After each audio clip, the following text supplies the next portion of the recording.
There's nothing more important for your organization than the look and functionality of where your team spends most of their time. Here at Netting Pros and Stadionic, we create iconic facilities that exceed industry standards and become the headline of your organization. We've worked with dozens of the top leagues, collegiate programs, and professional baseball organizations. We are here at Clemson University to build our second baseball field on a football field. And having that partner with Netting Pros to be able to look at that and say, how can we make this happen that can be great for fans, great for the experience, and they nailed it. We have customized solutions for whatever your needs may be to help every aspect of your project, bringing facilities to life. We got to make sure that we're having the top premier products. We want the best for our guys. Without great partnerships and collaboration with Netting Pros, we wouldn't be able to pull this off. We're confident that your venue will stand above the rest and your vision for the future will be made into a reality.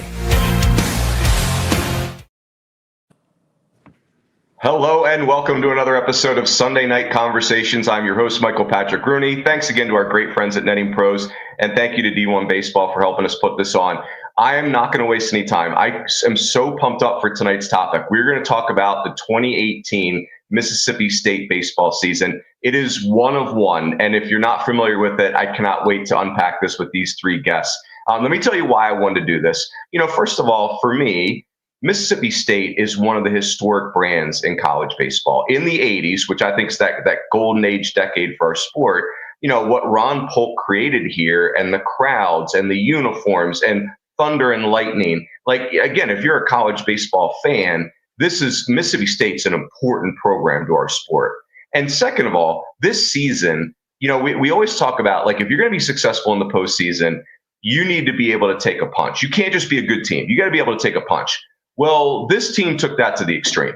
This team took like 100 punches and kept going and kept going. Again, as we go through this, it's almost unbelievable, the fortitude and the perseverance of this team. It's incredible. So let me introduce the guests that are going to help me tell the story. So we've got Mike Brown, who's recruiting coordinator at Utah. Most important thing to know about Brownie, he was born in Woodland, California, same birthplace as Dustin Pedroia. So we got that going for us. Played at Cuesta, and then Brownie's been a coach for so long and done so well with his coaching career. People forget was an excellent player, transferred to Kentucky, played on an SEC championship team in 2006, was top 10 in the league in hitting in 2007 in the SEC. So Brownie's been at Hawaii, New Mexico State. They're doing it really cool. I was just in Utah, and really cool what they've got brewing up there. We've got Jake Gautreau, who's at East Carolina now. You talk about birthplaces that are awesome, from McAllen, Texas. That's and right. Conference USA player of the decade in the 90s. And what's cool about Goat's background is his playing career was so extreme. He's a first round pick, top 15 pick. He's on that 2001 Tulane team that upsets LSU and Skip Bertman's final season to go to Omaha. Jim Sausenagel and Buddy Goldsmith are the assistant coaches on that team. And obviously, Goat has had a great career in coaching. Goat and Brownie are two of the assistant coaches on this 2018 team that we're going to talk about. And then we got Jake Mangum here that is, going to give us the player perspective. And Jake is, again, if you follow college baseball, this is one of the all-time great players in the history of our sport, in the history of the SEC. He's the hit king for the SEC. No one has had more hits in that league. I'm going to take the blame for this, Jake. Your college career is so loud that, like, I'm just poo-pooing your big league career. Because Jake did, in fact, hit 296 this year in the big leagues with 27 steals, created 1.7 of WAR. And the story it's not getting told enough is Jake had to really grind his way through the minor leagues to spend an entire season this year in the big leagues. Even though Jake Gautreau is the real Jake the Rake, Jake Mangum, I don't want you to ever feel like you are lesser on this call. So, gentlemen, thank you for being here. I am so fired up for this. So are we, man. Thank you. Fired up. Yeah. Thanks for having us. Yes, all right. So let me give everybody the backdrop, and then we're going to get into this crazy season. So this 8-year period at Mississippi State from 2013 to 2021 is really bonkers. 2013, John Cohen's the coach. They play UCLA in the finals and lose. 2014, that's second in the country. That's a great run, super cool team, very fun team. 2014 is just a regional. It's fine. 2015 is interesting because it bottoms out. The 2015 team, before Jake Mangum gets there, finishes dead last in the SEC. And then Jake Mangum, your freshman year, 2016, You guys win the league. You go from last to first in the SEC, which is, I don't even know how that's possible. But you host a super regional against Arizona and lose that super. 2017, John Cohen becomes the athletic director at Mississippi State. Andy Cannizaro becomes the head coach. This is where you come in. So the 2017 team not yet Runes. Oh, 18 is your first year. That's right. Yeah, he does the whole year without me. Yeah. Okay, so 2017 John becomes the AD at the break, becomes in the October, AD in right? Now. Yeah, crazy. So your sophomore year, Jake, is you guys win the Southern Miss regional after losing game 1 of that regional, and then you lose a super regional at LSU. But again, like super regional, like there's 2 great seasons. And then 2018 shows up, and let's get into the first inflection point. So you guys are coming off of 2 supers. You're there now. Brownie, you're there now. And, you don't have a field. That's a part of this story that I just totally whiffed on. You don't have a field, really. Like, the dude's under construction. And then opening weekend, you guys go to Southern Miss, which is you really went there because of the stadium construction. You wouldn't ordinarily open up like that on the road. And it does not go well. Like, you get swept, and the combined scores are 23-6. Like, it's not good.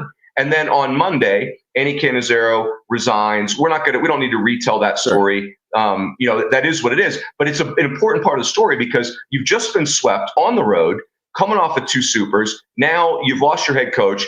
Gary Henderson is a key player in the story because he's the pitching coach.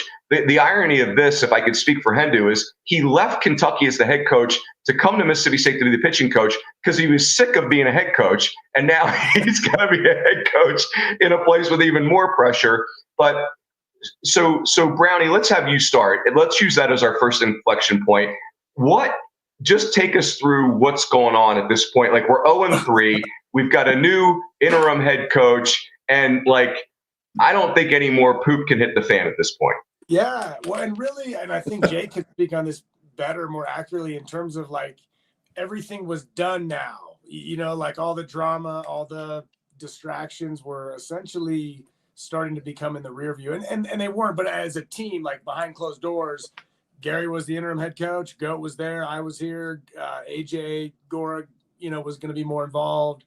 Kuzi was going to be a little bit more involved. And so I think there was kind of a refreshing feel of man, let's just play baseball. And to your point, let's not play baseball on the intramural dirt fields and do permanent hit and run swings, which is what we were doing, a couple months before. So I do think it was kind of the beginning of nobody knew it was going to happen. And for the first time ever, I feel like nobody really cared about the games. We just wanted to play them and get all this craziness sort of behind us.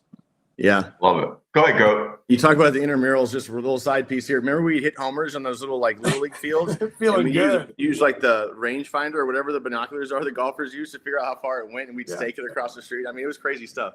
But I think it needs to be known that Hindu was the key piece of that deal, man. It was his best bolt. And I wasn't with him besides that 1 year, but I mean, I would say best bolt of his career. At that point that morning, he called me over, and I probably never told this to anybody outside of just me and him, but he said, Jake, listen, man, the Kentucky thing, I didn't enjoy being a head coach. It wasn't good for me. It wasn't good for the players. I know that. He said, I need you to help me be the best version of myself and just chill. Basically is what he asked, and I said, yeah, man, I got you. And that morning, I remember thinking as a coach, I didn't know where Mangum and these guys were at on this whole deal. You have no idea, and it's are they going to be upset? It's obviously a big distraction. There's a lot going on. Where is this thing going to go on us? And as soon as we started talking to Mangum and the hitters, being the hitting coach, they were dying for accountability and dying to be coached. And that morning after that meeting, I thought, we have a shot. Now, of course, we have no idea what's to come, but they were ready to rock and roll and move forward. So that was a good thing. Jake, go ahead. Take us from there. Yeah, that was a crazy year. And, anytime you think about the 18 team, it's just always about resiliency, whatever you want to call it. It was just 4 years, 4 different head coaches. And you said in 2015, before Jake Mangum got there, dude, we had 11 guys get drafted in 2016. We were stacked. In my class, the 2015 high school graduates, we had a bunch of dudes show up, and for 4 years, that kind of crew just kind of really gelled together because we went through so much stuff. And every year at Mississippi State learned a lot of different stuff. But the 2018 team really showed me that, like, the whole cliches of, the game matter. Just showing up, work hard every day, put your head down, do things the right way, and just kind of see where everything falls. That's really all we did all year. We worked hard in the fall. We didn't have our field ready, but credit to the staff. Like, we all showed up every day, did our best with what we had, and we didn't really care. Typically you think of Mississippi State, you think big crowds, but in 2018 we had 5,000 in our games underneath the construction site. So it was a very challenging year, and we just had a lot of guys that stuck together and, just head down, work hard, and see what happens. Hey, fellas, before we get into the SEC play, because I'm going to kind of split SEC play into like a first half, second half part. But the other part I didn't realize about this is you're going through all this. You got no field, head coach changing, like all this turmoil. The opening weekend goes terribly.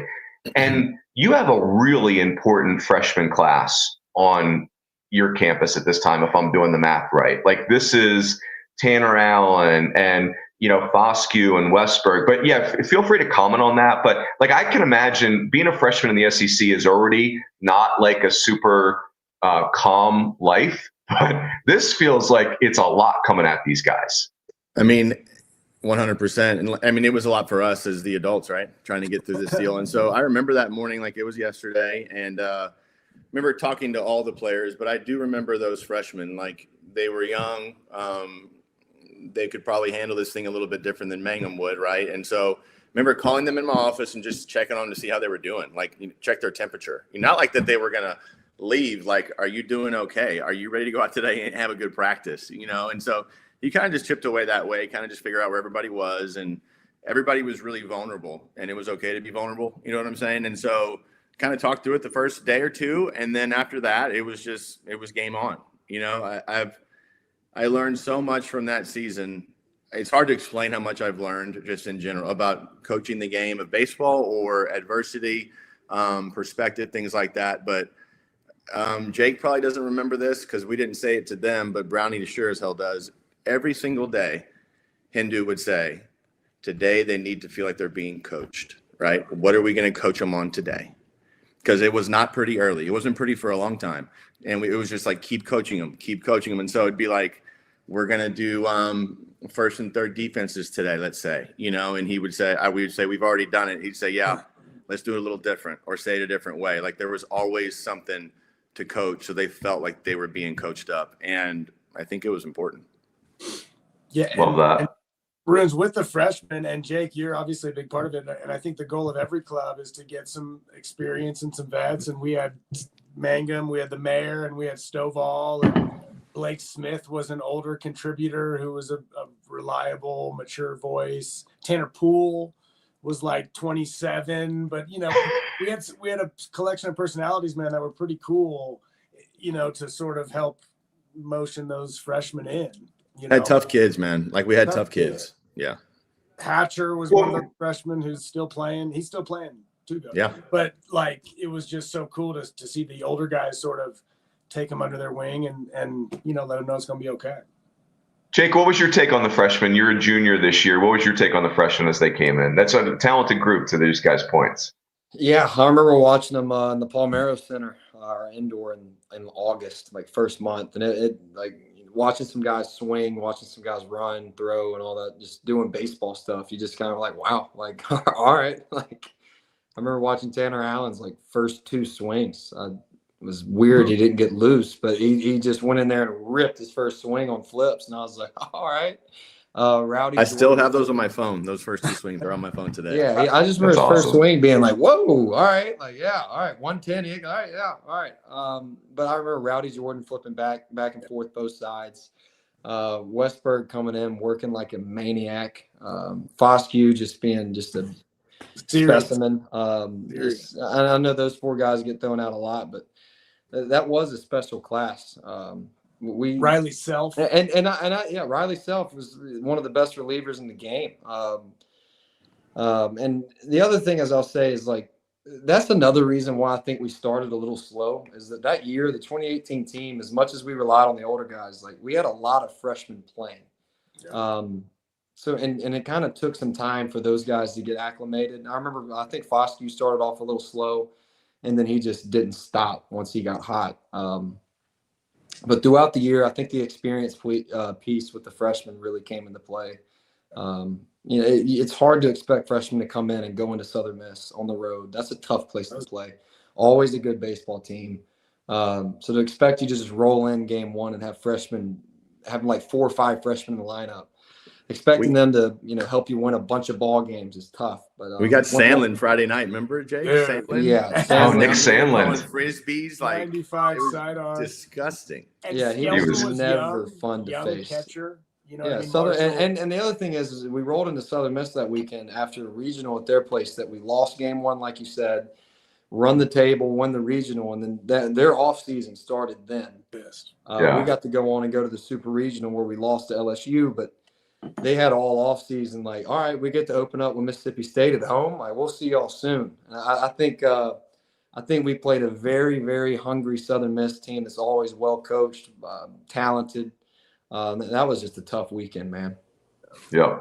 I've always said this season needs to be a 30 for 30. If someone at ESPN, if you're listening, we need to get on this. But since it's not a movie yet, the movie that this is Rocky, because from the outside watching your guys' season, there's so much adversity being thrown at your team that on the outside you're thinking, okay, now it's over. Okay, now it's over. Except for you guys wouldn't stop getting up. And so, like, let's go to the SEC. So you get swept in pretty dramatic fashion at Southern Miss. But you start to kind of figure it out. There's a couple weird losses in there, like, McNeese State in the midweek, and Utah Valley clips you guys once. And so there's a couple losses in there that are like, I'm still not feeling real good about this, but it's fine, But then SEC play starts. You host Vandy, you get swept.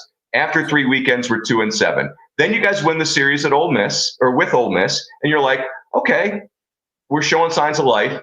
And then we lose another series, and then there's Super Bulldog weekend. And Arkansas is number 6 in the country, and it almost felt like Arkansas was underranked at the time. Like, it felt like they were better than 6, if that's even possible. And then you guys sweep that series. So let's just, like, through those 6 weekends, man, like, this has been a wild ride already. But Brownie, start us off. Like, the first part of the SEC, that felt like 2 seasons in and of itself. Yeah, when I think we lost one on the road at Missouri, or lost a series on the road at Missouri as well. Yep.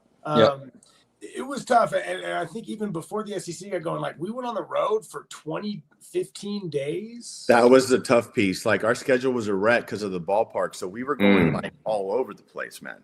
Yeah. So we were kind of trying to get our legs underneath us. And it was almost like, and I've said this every year, basically, like, that team the results of the weekend didn't influence the next week, like, in a magical way. I think in a way that you just described in terms of continuing to get up.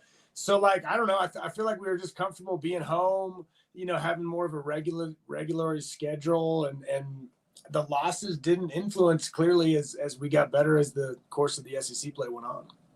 Yep. When you're going through something like that was so wild, and this is what I learned from Hindu, was like, all that mattered was the kids and coaching the kids, right? I mean, realistically, if you would have asked us at the time, we would have told you whenever the season was over that none of us were going to be there the following year, right? So, like, that's what it was. And it was about the kids and developing players and doing whatever we could. And then his message also was literally nothing matters but today. And it's, like, very cliche, and people say it all the time, but people don't live it, man. Yeah, like, right. We lived it. Like, last night's game was atrocious at McNeese. Like, it didn't happen. Now, we're going to talk about it and learn from it, but, like, it's not going to affect today, like Brownie said. And tomorrow doesn't matter. I mean, I was a recruiting coordinator at the time. I tried to go out for a couple high school games, and then every phone call was funky. Like, Coach Goat, man, we love you and everything, and that's a great place, but, like, are y'all even going to be there, right? So we pretty much banged going out and watching players. Like, we tried to keep all of our future on the phone, right? Committed. That was a deal. But, like, it was all about our team. And the only day that mattered was that day. And the power in that was crazy. That's great. Jake, tell me about Super Bulldog weekend. Like that, like, you guys sweeping Arkansas, like, I can't think of something less likely than that happening that year based on everything you guys were dealing with. But what was that weekend like from the inside? Man, anytime Super Bulldog weekend goes on, it's like a festival in Starkville. The whole city just really gathers around, and it's always a big party. So anytime that weekend rolls around, you want to put on a good show. Prior to that, 2016, I think we got swept by Texas A&M on Super Bulldog weekend. But like I said, it's a big weekend. And at Mississippi State, it's like, man, after games, if you lose, you go out to dinner or whatever, like you're going to see someone that was at the game and someone that is going to want to talk about the game. And it's just important here. Like baseball at Mississippi State's a big deal. And you just want to win for like the fan base and like the prior players before you. Like it's a big deal to wear that uniform. And we all felt that. And no matter what our record was, whether it was 2-7 after 3 weekends SEC play, and that LSU series though was I think that was the weekend that we kind of like almost came together a little bit more than we had been. But the Super Bulldog weekend, look, Arkansas is always a tough team, but that weekend kind of showed us like, all right, we just swept the top 5 team in the country. We can go beat anybody. And then later in the year, we'll get to, I'm sure, as Florida, it kind of felt like that same type weekend. Well, that was the thing. Like once we hit our stride, like once we kind of got going a little bit, they 100% knew they were winning every game. I'm still under belief it was the Sunday game at LSU. We actually had like a little scuffle breakout in our dugout pregame. And like for whatever reason, it was like kind of the best thing ever. Like it kind of like put some fire in us, and we were like, "All right, let's go, boys." But the craziest thing in this whole thing, if you look at it, I don't have it in front of me. I kind of remember, but like anytime you thought we were going to get hot and get rolling, like we would lose a series, we would do something, right? We would take another step back. It was kind of like this, and then obviously kind of just hit our stride in that Arkansas Florida deal. Yeah. But I want to talk about this because we got the mayor on here with us. This is Ole Miss, right? It's my first year there. We're going backwards a little bit real quick. The Rebel Killer down here, he's crazy in a good way, this guy. Like competitor, like it's different than anything I've ever seen. Well, the Palmero Center was early work. That's where we did our early work. So he came running in, and at this point in the season, he was swinging at everything. First pitch, soft contact, roll over. Like I wanted to kill him, But, like, he doesn't want me to control his ABs, which I get. That's fine. So, at this point, I was like, hey, man, I need to pull the reins back a little bit. Like, I got to control a little bit. I mean, it was like literally like take the first pitch. It wasn't take a strike, And so he runs in the Palmero that day on Friday, and he ran to me. He sprinted. He grabbed my shoulders, and he got in my face. He said, whatever you do, do not hold me back this weekend. And it seemed like a minute. It was probably like 2 seconds. I looked at him because it kind of pissed me off. I looked at him, and I was like, all right. I got you. And then he went like, 90 for 92 on the weekend with RBIs and runs scored and single-handedly won the weekend for us. But, Ole Miss weekend was a big weekend. It was a walk-off on Sunday, but he was a big part of that. And they were really good that year. Like, I don't want to undersell that. Like, I think, Jake, you single-handedly, Rebel Killer is a great expression. Like, you guys, because you didn't lose a series ever to Ole Miss in your 4 years. And but man, they were the number 4 national seed that year. Like that was a really good team. Yeah. So winning that series was, you would never call it an upset because it's a rivalry series, but still, like you certainly weren't the favorites.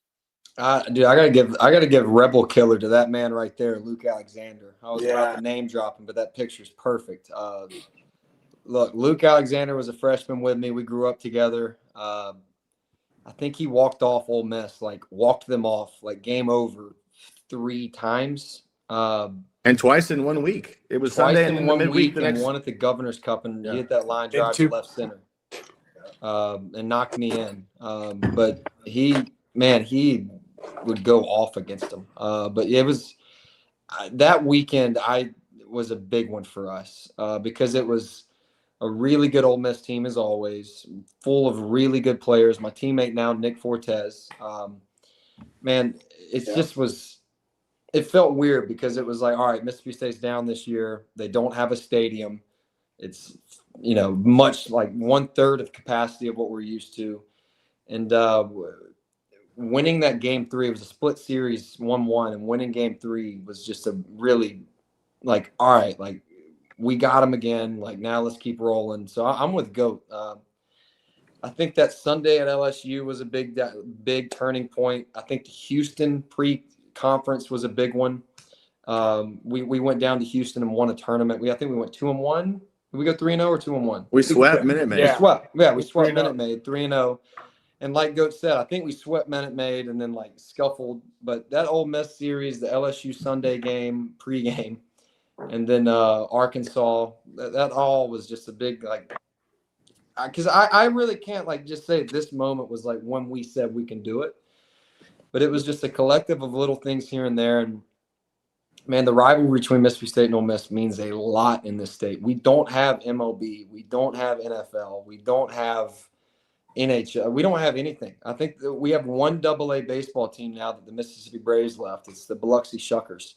So the colleges, man, is what the whole state gathers around. So it meant a lot to us. We had a lot of just a bunch of guys from Mississippi. We had some out-of-state guys, no doubt, but a lot of Mississippi guys. So it meant a lot to us, and that was a big weekend. Runes, I love that picture because it's like it tells you what we were about. Like we were a beautiful mess. We got maroon helmets, maroon catcher's gear. We're wearing the all blacks. Like we were a disaster. I see those games on TV now, and I'm like, God, that's embarrassing. But we didn't care. We just wanted to win games. Dude, and that was great. I think the Ole Miss weekend was the first Sunday of Nickel Black Sunday, where it just became only Nickelback on the speaker pregame. Yeah, Noah Hughes, my high school teammate. Noah Hughes would come in on Sundays, and like no one like did anything with it, but he'd come in and just be like by himself in there on Sundays, and we'd roll in at like 8 a.m. and he's just blasting Nickelback. And I love Nickelback. Always love Nickelback. And and we just started like, Hughes is playing Nickelback again. And we just started jamming Nickelback, wearing the blacks, Nickel Black Sunday, and we rolled, man. We didn't lose, man. And it's like I'm a big believer in those day games on Sundays in college. It was just who wanted it more. And, all right, we're just keep going. We're totally You're good. So we're going to do the postseason in a second here, but let's do Florida because I want to get your guys' take on Florida because here's what it looked like on the outside. This is 2018. It's not 2025 where when you win 13 games in the SEC, you know what happened 2 years ago when 5 13-win SEC teams got in the tournament and none of them were on the bubble. Like that was jarring. This is 2018 was not that way. You guys host Florida, #1 team. This Florida team, this is like Jonathan India, Brady Singer, et cetera, et cetera. This Florida team is going to go to Omaha for the 7th time in the decade. 7 trips to Omaha in a 10-year period. That's how bonkers Florida was at the time. And they're #1 and like an easy #1, and you're hosting them. You're 12-15. And from the outside, it's like, this is not good. This is not good at all. Like this is exactly the wrong opponent for a team that is desperate for wins. Like you got to win the series just to get to 14 and 16 and have a shot. But go. You start us here. Like, what's the vibe? Like, is there a sense of gravity there, or maybe it was more dramatic from the outside? This is when I knew. Like, so obviously Arkansas had happened. We're playing better baseball. I can feel the vibe. Like this thing is turning. Everybody's talking about, wow, Mississippi State, they could do this weekend and they could get in, but they have no chance, right? On Twitter, I'm reading Twitter. But like we knew that we had to do that, but it wasn't ever talked about. Like all that mattered was today, right? And I'm sure the kids talked about it on their own, but I mean, it just wasn't a thing. We were just trying to win game 1. And this is when I knew this truly happened. Brady Singer, game 1. We are about 5 minutes away from first pitch. I don't know if you guys remember this. He's getting loose down the pin, down the right field line. And all of a sudden we get word that they've scratched him. This is Brady Singer now, okay? No. And our dugout, our hitters are with me right here, and they're pissed. They want Brady Singer, right? And I'm like, guys, take it easy. Yeah. This is, enough's enough with this, And they're like, no, if we're going to beat them, we're going to beat their guy. Like they're doing this whole deal. And I'm thinking, well, it's a good place to be mentally, I guess. And, of course, we end up sweeping that series. But I remember them being like, no, we want to beat them. We want to beat them the right way. We want Brady Singer. Obviously, they scratched him. He didn't pitch. We got Mace And he actually ran it on us pretty good. He was a freshman that year. I'm so glad Sanger got scratched. But he's gross. And you got to have that mindset. But looking back, like, thank God. And the crazy thing was the heartbreaker we talked before. Like, we came out of Kentucky the week before, losing 2 out of 3 in a game that we should have won. And it was like, if you don't win 3, you don't make the postseason. And that was not affecting the club at all, which is kind of crazy. And again, like, as building a club, like, that's so hard to create. You know what I mean? There's just no memory, no residue. We were going to beat the Gators 1 day at a time, 3 days in a row. And everybody knew it, which was amazing. That's awesome. Runes, I want to give you a pub again here. At Kentucky the weekend before, you're on the field, I'm in the dugout, and you're asking me about the team. And I said, I think we're going to make a run. And you were like really interested in wanting to know why. Everybody else would laugh at me, but you wanted to know why, you know? And so you kind of chewed on it a little bit. And then on national TV, you said, my dark horse is going to be the Bulldogs. They're going to do this. And we did it. But I always remember that. Like, you were the only guy that said, like, I'm in on these guys.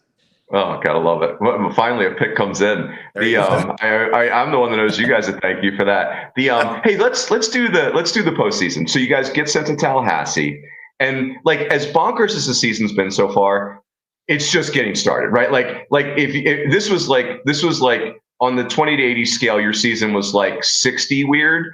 And now we're about to get 80 weird, right? Like we're just getting going. And so Tallahassee, you guys play Kyler Murray in Oklahoma and just get blasted. Like, I don't know who pitched or what happened, but 20 to 10. Okay. No. Runes, we're up like 10-0. No way. No way. Yeah. Oh yeah. Way. We're up like 10. Kyler didn't play. Kyler wasn't out, and neither was their other outfielder. He was like a Steele Walker or whatever. Steele Walker and Kyler Murray did not play. But apparently it didn't matter because we gave up 20. But we were up like 10-0, 7-0 something, and we ended up losing 20 to 10. It was almost 20 unanswered. I thought it was 20 unanswered, but it wasn't good. It was like 7 to whatever, and they rattled off. There was a lot unanswered. Yes. So then you're playing Florida State because they got clipped by Georgia Southern, I think, or maybe Stanford. Yeah. They saved Parrish. They threw off. They get beat. Yeah. So now you're going to face Drew Parrish, who's one of the best pitchers in the country. He's Florida State's Friday night guy, and he is shoving. So this is just like, okay, now we're done, right? Like, it's like, this has been a wonderful story, but we're like for real done this time, right? It's like you get blasted in game 1. Now it's 2-0 in the 9th. 2 outs and 2 strikes to McNamee, and like Drew Parrish just got like a 4-hitter cooking. Now his pitch count's way up there, like 132 or something. But like, this is, if you guys want to take me through the 9th, I'd love to do that. We're gonna refresh you on this. I think we're the home team. We're the home team. And at the bottom of the 8th, right? One of our assistant ADs comes over. I don't think we've ever talked about this outside the dugout. He says, "Hey, there is a monster storm. Like 50 seconds to a minute and a half out. Like, call time and buy time." Right? So I go out there. I mean, the place is rocking. I'm getting booed like crazy in national TV. And come back, rain, ruins 2.5 hours. 2.5 hours. That's right. 53. Yeah. Almost 3. Man. Elijah McNamee, big hit Mac, he's like kind of pacing for like 2 hours. But towards the end of it, because I kept walking, they put us in the weight room. The kids were on the floor in the dark watching a funny, like Happy Gilmore, laughing like crazy for 2 hours. Grown-ups too. Thank you. Mac was up 5th. I don't know if this is good or bad that they're this loose, right? And they had kind of been that way all year. So before we get the game going, Matt comes over and he says, "Hey, Parrish is going back out for the 9th. And he was at like 120 and 2.5 hours in. And I said, "There's no way." He said, "Goat, I just saw him behind underneath. He had a heating pad on his elbow. He's going back out." And they had dudes down the pen. They had the freshman right-hander that was like 97 with a sidearm. Filthy. Like, I would have taken anybody but Parrish, even on 2.5 hours at 120. And I saw him run back down the pen, and I was like, "Oh no, man." So there you go. You walked to start the 9th, right? Do I have that right? No, you posted on Jake? Twitter the other day. I don't remember the 9th. Y'all probably do what happened. Mangum did walk, and then I had like my second walk of the year to lead that inning off. But I got a quick story. So while we're in the weight room, all right, Super Regional weekend, my cousin, who's like my actually a big reason why I came to Mississippi State. He's like my brother. He's getting married Super Regional weekend. Oh, wow. And like all year, I'm like, bro, I'm not making it. Not going to be able to make it. During the rain delay, and I hate to admit this. I'm going to be honest here, though. Can't wait. I go into the weight room, and we're just laying there, and I text my cousin, like, yeah, rain delay. Hey, I might need that tux now. So actually, like, just, hey, like, I don't know if it's too late. And I hate to admit that. Like, I wasn't losing. It's okay. Faith, We'll forgive you. I texted my cousins, like, hey, man, might need that tux. But anyways, this is a cool one here. My dad actually, I talk to my dad all the time. My dad actually was like, hey, if they send Parrish back out, like, I think y'all are going to get him. Like, that's a long delay. And I was like, dude, they're not sending Parrish back out. There's no way. It's like 2-hour delay. Parrish goes jogging out there. And I'm like, I kind of like, all right, we'll see what we got. I'll walk. And man, like, that was the craziest, like, moment of baseball. Like, that moment, like, big hit Mac, man. Big hit Mac. This is amazing. God bless him. I told this story at breakfast to a recruit this morning, Mike Martin Sr. Okay, I can't try to do his voice. I won't do that. When we're about to get that game going, I look up. I'm on the rail. He's on the rail, and he's yelling at the umpire. You know what to do. You know what to do. I got you, baby. You know what to do. And I'm sitting there looking at him. I'm like, there's no way. Like, he's literally telling him, like, we need a good zone right here. It was unbelievable. Like, it was incredible. And, like, that's not me talking trash. Like, I thought that was amazing. But he was telling the umpire, like, we're on the same team right here, buddy. Get this job done for us. It was wild. 40 wins. Yeah, dude, it was. I walked out, Stovall walk. Hit a good 2-strike at bat to walk. Yeah, and Mac was walking around the locker room, literally saying, "Don't let me hit this inning. Like, don't get me out." I wasn't going to tell it because nobody's going to believe it. It's a true story. It's a true story. And we're like, okay, Mac, take Mac. it easy. Let's, And it's not like he had 30 home runs that year. He had a good year. Like, he had like 8, right? Yeah. Good call. They all came when we needed them. Like all of them. The biggest swings in the history of the program. At that point, probably him and TA. At that point, he probably had 8. But that next weekend, we'll get there. The next weekend, he added on in a big way. But yeah, McNamee's like pacing, like, don't let me come up. Don't let me come up. And I'm over there texting, yeah, man. I'm texting my cousin, hey, get that tux ready. I'm like, Runes, he looks at me, he's 0-2. He turns around and, like, we do our 2K fight, little chest tap. And I swear to you, man, like, it was different. Like, he was just more engaged. He looked more confident than I've ever seen him. I remember thinking, like, he looks really confident to be in this spot. And then the world slowed down. I'm looking at the picture and kind of like looking at Mac's timing, and it was in slow motion. And it just all seemed to, like, be on time. It was wild. And he hit it. And I remember Hindu, like, literally grabbing my shoulder, and I'm looking at it like, no way this ball's going out, And then, and literally everyone after the moment, like, everyone's like, I just remember everyone, like, taking deep breaths, being like, I can't see right now. Like we really blacked out. I clothesline Bryce, like, when he comes by, and just, like, everyone. Yeah. There you go. Yeah, that's it.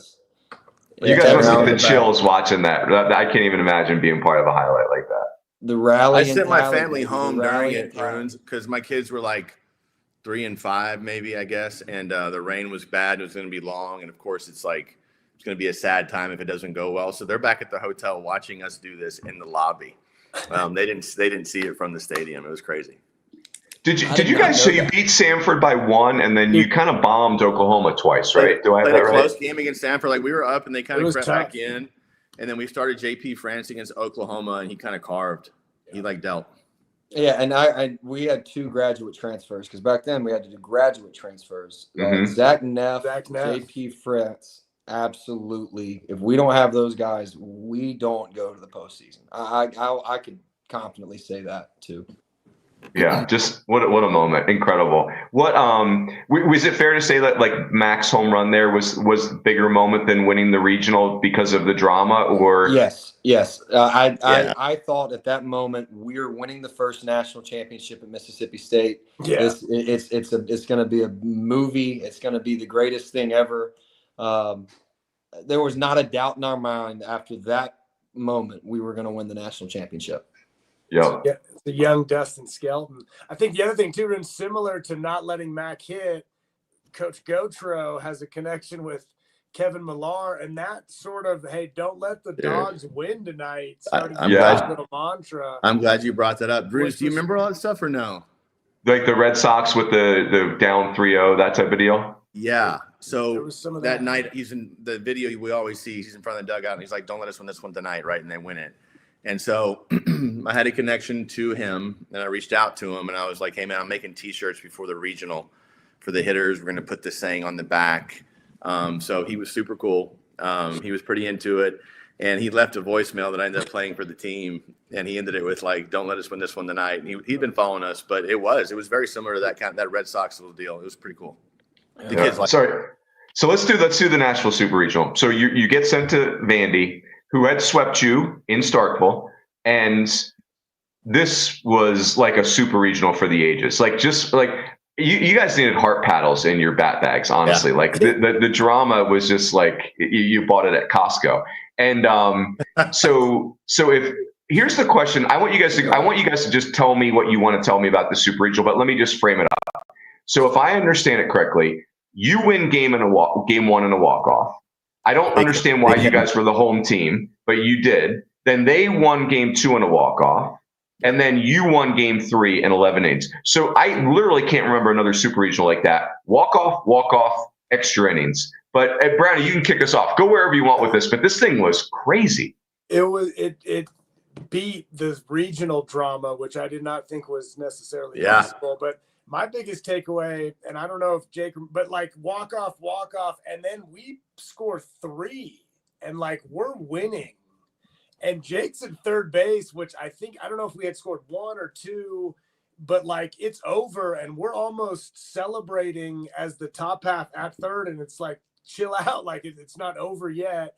And then our Riley Self gives up a 3-run homer and we have to win it an inning later. Like that, dude. All of a sudden it's like, oh my. That was the 10th. So you're saying you had a lead in the 10th and then they tied it. And I think we had a big inning in the 10th, scored 3. We did. And like Mangum at one point is on third, almost in tears, like this thing's over. And then 5 minutes later, I think we had 2 outs too. We got to get 3 outs. We get 2. They go 3-run homer to tie it. And then I don't even remember how we won it. We had a big inning. Allen recording the last out of the game at first. But the emotional swing and like it's over and then it's not.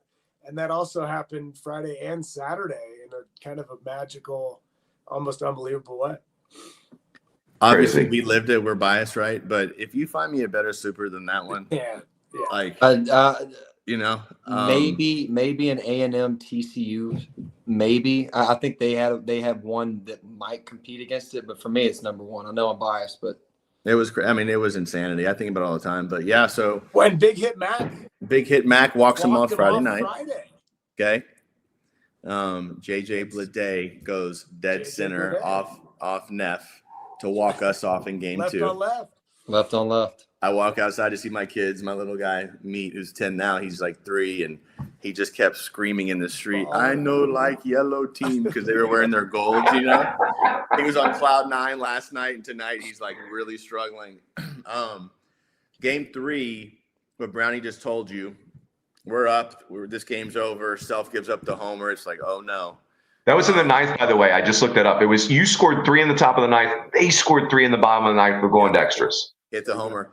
Big Hit Mac makes a play in the right field corner with 2 outs that nobody ever talks about. Because the way it's set up at Vandy, if you're in the dugout, like you can't see down in the corner. Even see him. That ball goes in the corner. It goes up. There's a runner on first or second. If this ball lands, game's over. We're done.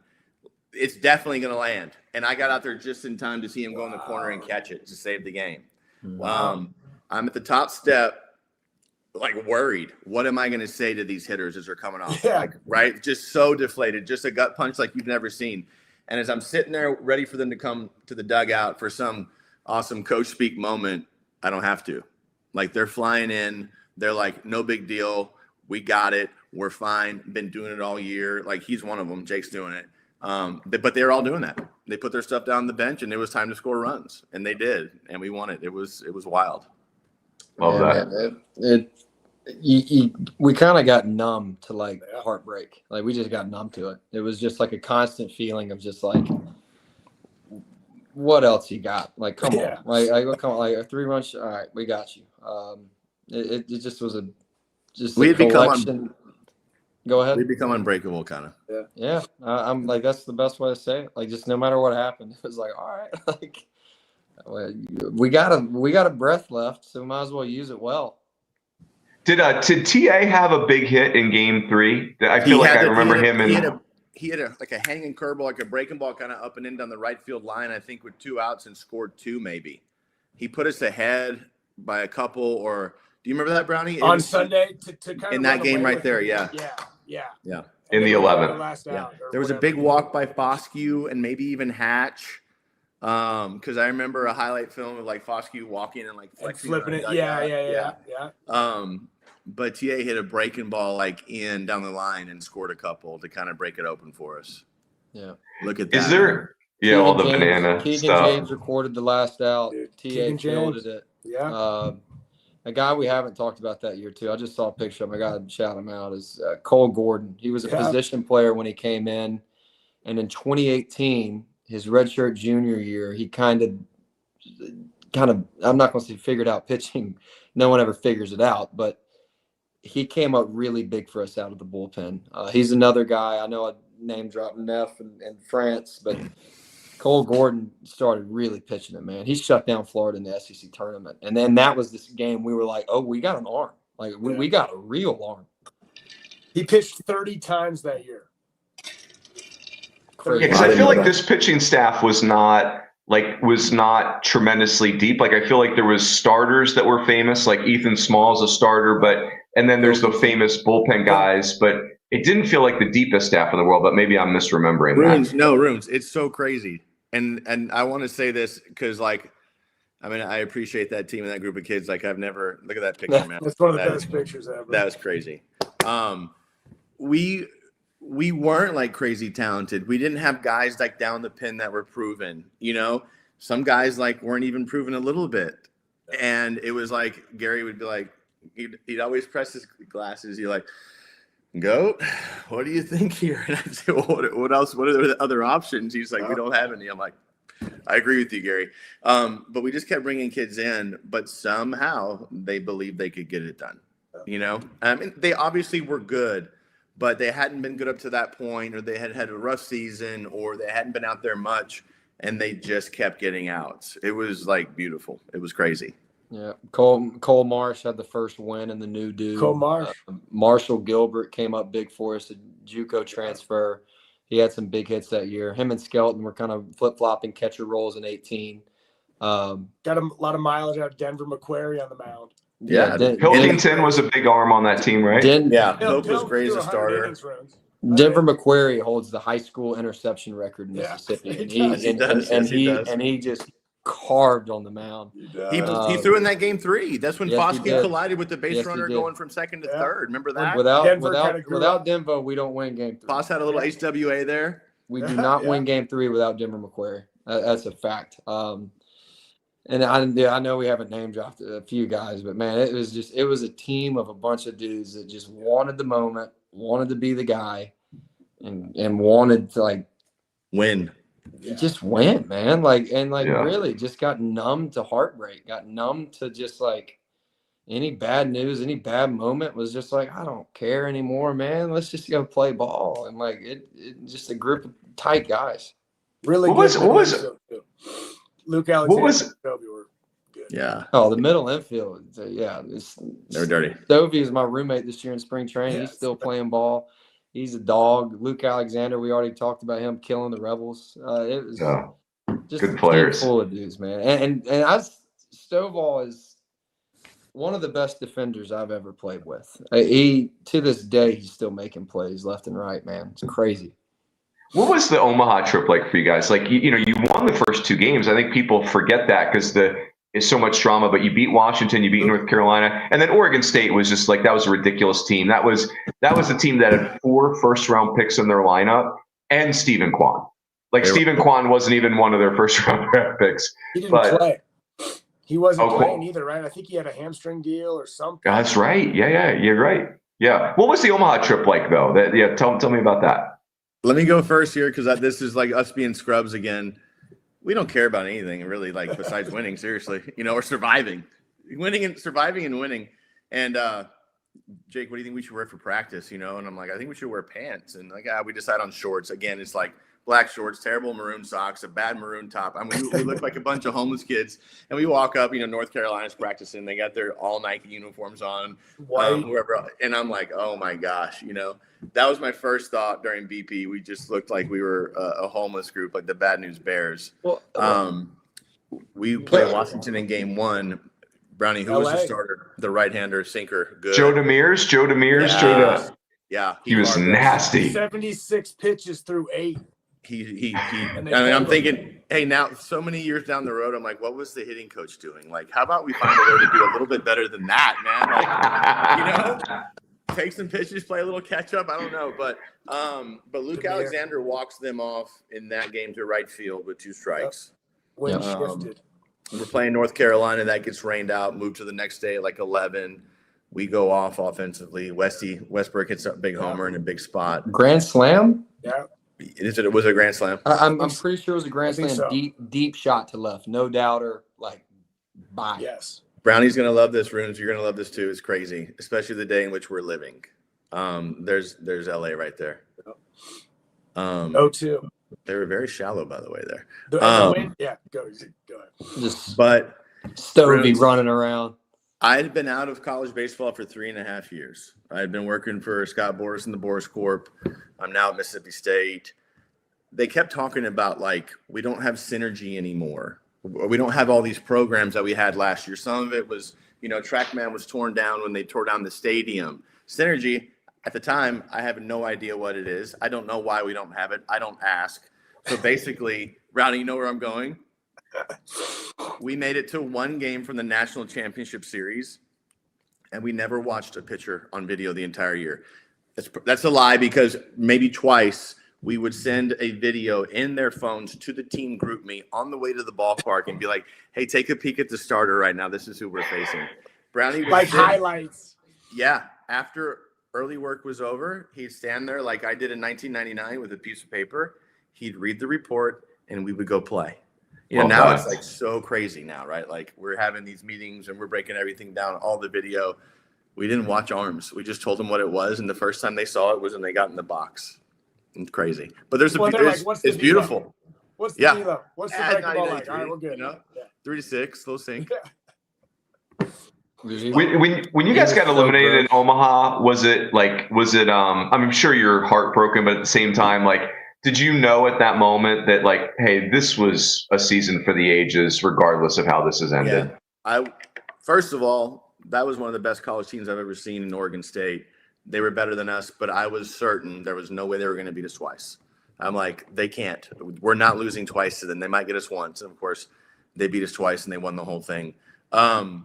Sad for the kids. They didn't get a chance to play for the Natty, but I think everybody was really proud of what they did that year. We had no business being in Omaha. I'll call it, like, we had no business. We did, but like, for where we were, like, I'm just saying, like, from where we were at Southern Miss, for where we were Wednesday morning when Hindu took over, when we were 2-7, like, that team, if you look at it on paper, had no business being in Omaha. But because of our belief and because of all of our buy-in to our day-by-day approach, like you said, we got to Omaha. And I'm with you, man. I had no doubt we were going to, like, beat Oregon State 1 game, like, out of those 2.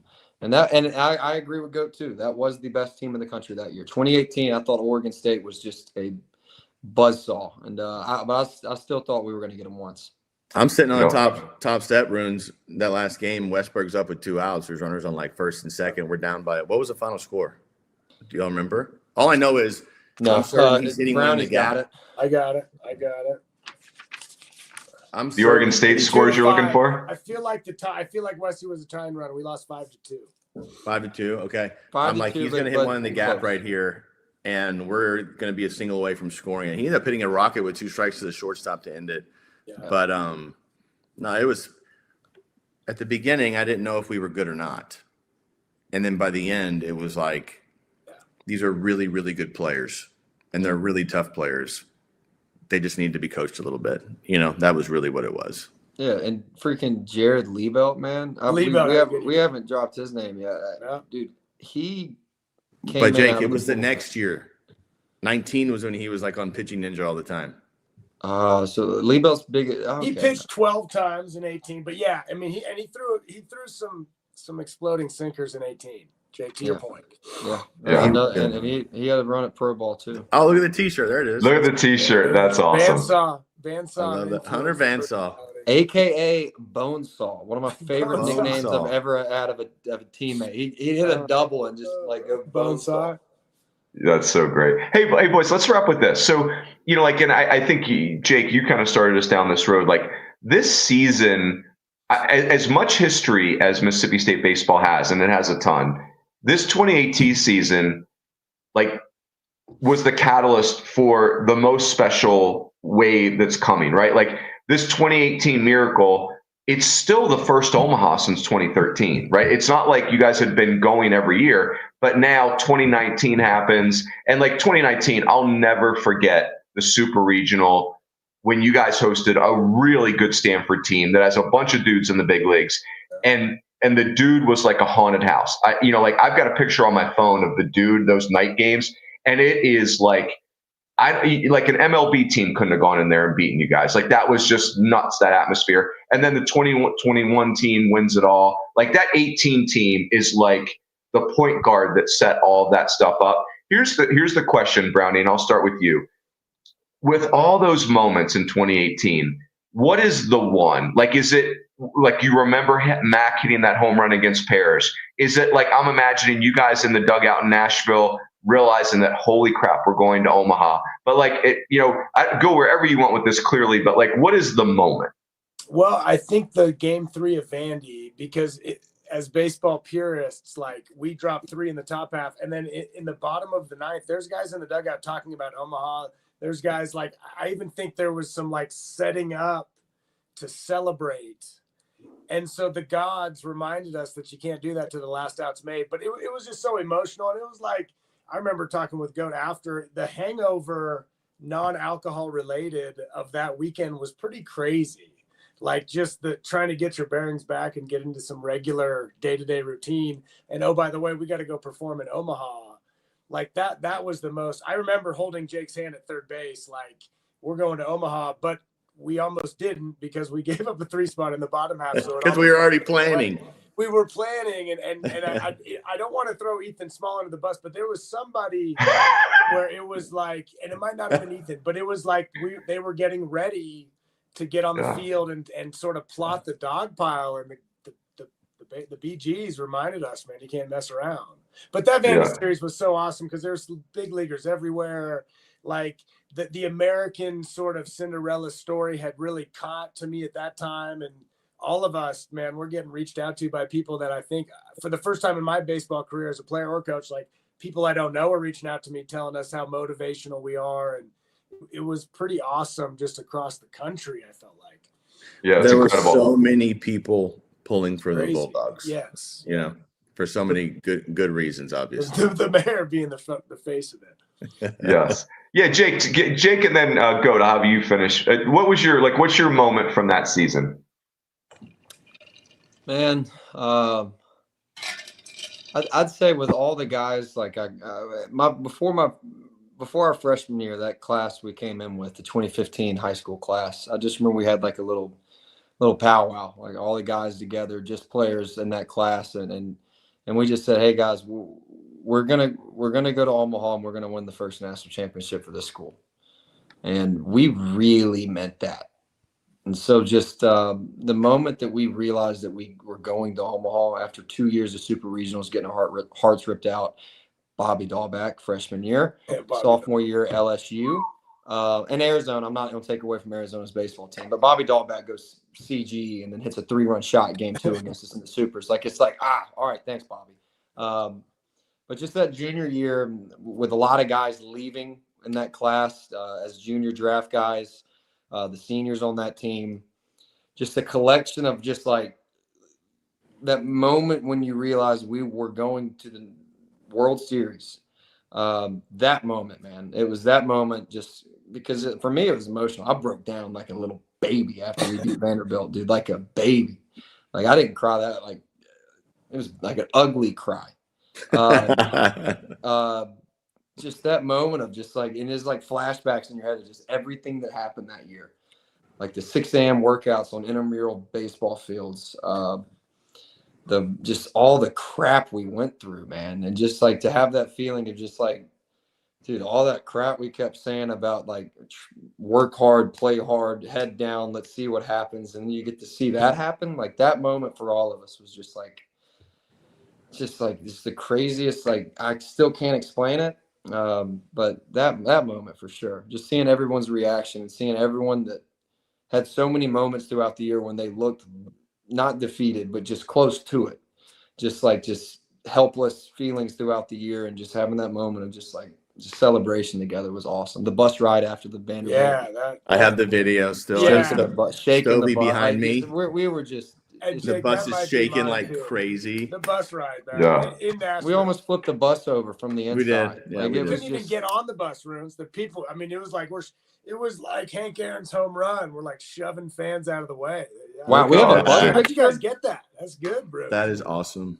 That's a great. Mangum, Hey, smiling.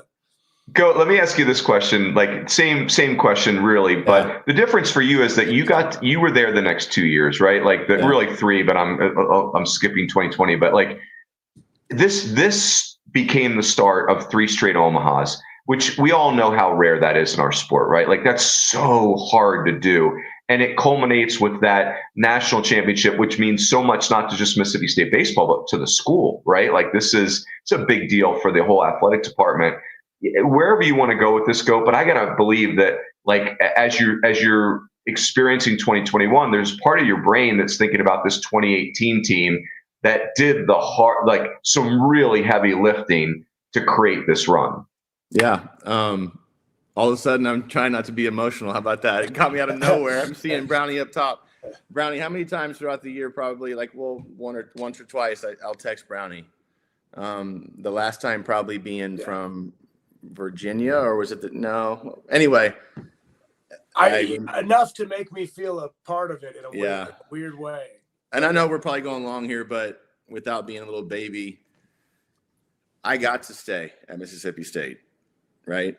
And I was the only one that got to stay, and I was a recruiting coordinator, and I was probably the future of the players, if we're just being simple, But like, there was such a special group of players and coaches that got through that 18 season and accomplished what they did, that when I was allowed to stay, it did not feel right, like not even a little bit.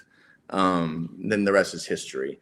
But I would always go back to that season. I would send text messages to the group for a while, and then mostly just Brownie, like, I remember how we got to where we are today, about 18 season. The shorts in Omaha. The shorts in Omaha. But you show that picture of Hindu when they're holding him up, right? And he just got the Gatorade all over him, and there's lights behind him. It looks like a Hollywood set. I would like to say the Vandy super, like they just said, for that reason, But it was so special because nobody cared about anything else but like winning for each other. Yeah. You know what I'm saying? Mm-hmm. Like, I mean, Hindu was thinking maybe he would stay as the head coach, but it wasn't like a topic of conversation. I think we actually talked about it one time. Yeah. Towards the end, he's like, "JK, what do you think?" We just didn't go there. We went to the players and winning baseball games, and so that feeling, that photo, that bus ride, like, it's pretty special. The Elijah McNamee homer, we don't get to experience that. We don't see this picture of Hindu if he doesn't hit that homer, But yes, though that group of kids, Mangum in 19, I think we're going to win it. We lose to Louisville. Coach Lem loses to Coach Mack, right? I still say that the umpire squeezed us late, but we'll talk about that later. But no, go look at that report. We lose, and Jake's up there with Coach Lem in the post-game presser, and Jake's going like Mayor Hollywood mode on us, right? And he says, "You are going to win a national championship at Mississippi State," right? Yeah. And then we do it in 21.